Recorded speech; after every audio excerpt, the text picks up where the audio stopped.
Halo teman-teman, perkenalkan nama saya Yusril Peterson Luase.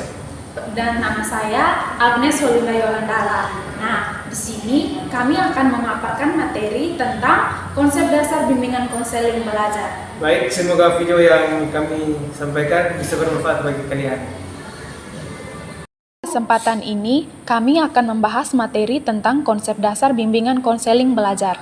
Nah, dalam konsep dasar bimbingan konseling belajar ini kami akan membahas tentang yang pertama itu pengertian dari bimbingan konseling belajar, yang kedua tujuan bimbingan konseling belajar, yang ketiga fungsi bimbingan konseling belajar, yang keempat prinsip bimbingan konseling belajar, yang kelima bentuk-bentuk masalah belajar, dan yang keenam metode layanan bimbingan konseling belajar.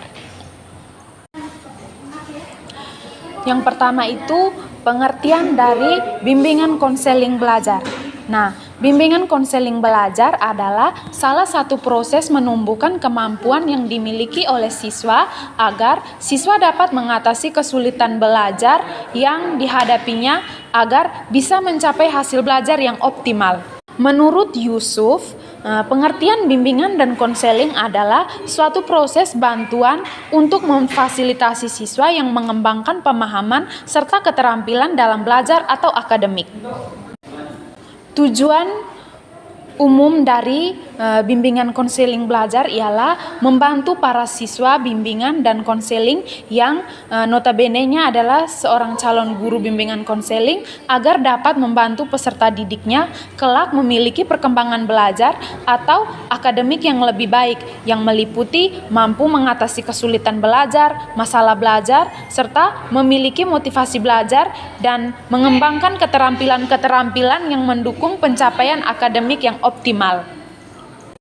Dan tujuan khususnya adalah siswa dapat yang pertama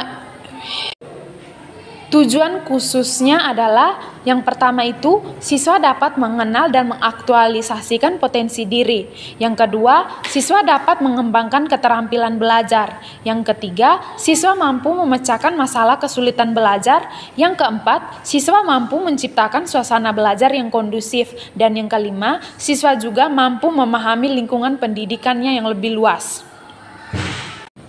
Fungsi-fungsi dari BK belajar. Fungsi yang pertama itu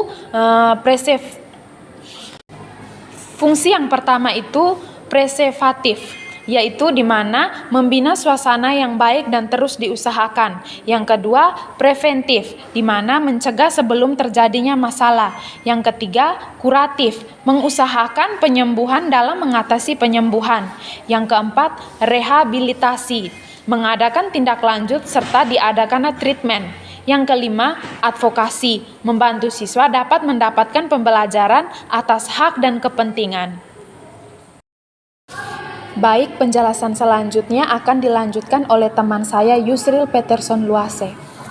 Baik, jadi yang akan saya jelaskan yaitu prinsip bimbingan dan konseling belajar.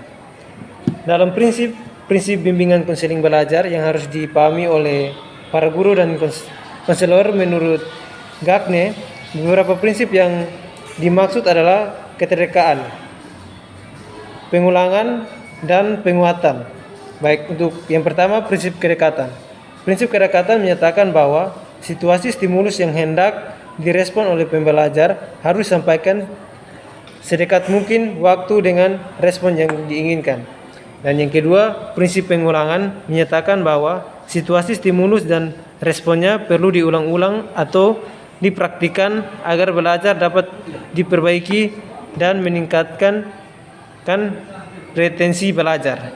Yang ketiga, prinsip penguatan menyatakan bahwa belajar sesuatu yang baru akan diperkuat apabila belajar yang dilakukan diikuti oleh perolehan hasil yang menyenangkan. Dengan kata lain, pembelajar akan kuat motivasinya untuk mempelajari sesuatu yang baru apabila hasil belajar yang telah dicapai mendapatkan penguatan.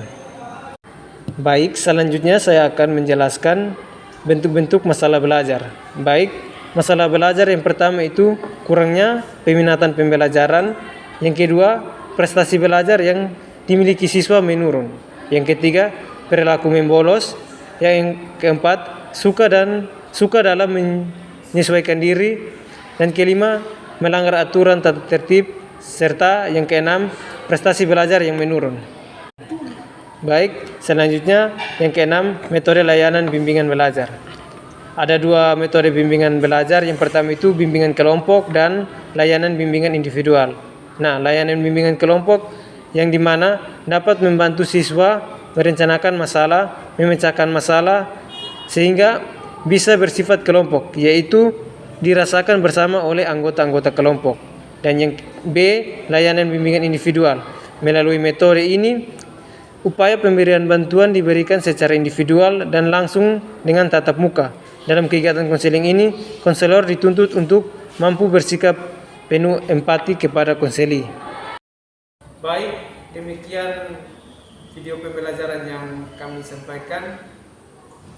Semoga dengan video yang sudah kami paparkan ini dapat berguna bagi teman-teman. Sekian dan terima kasih.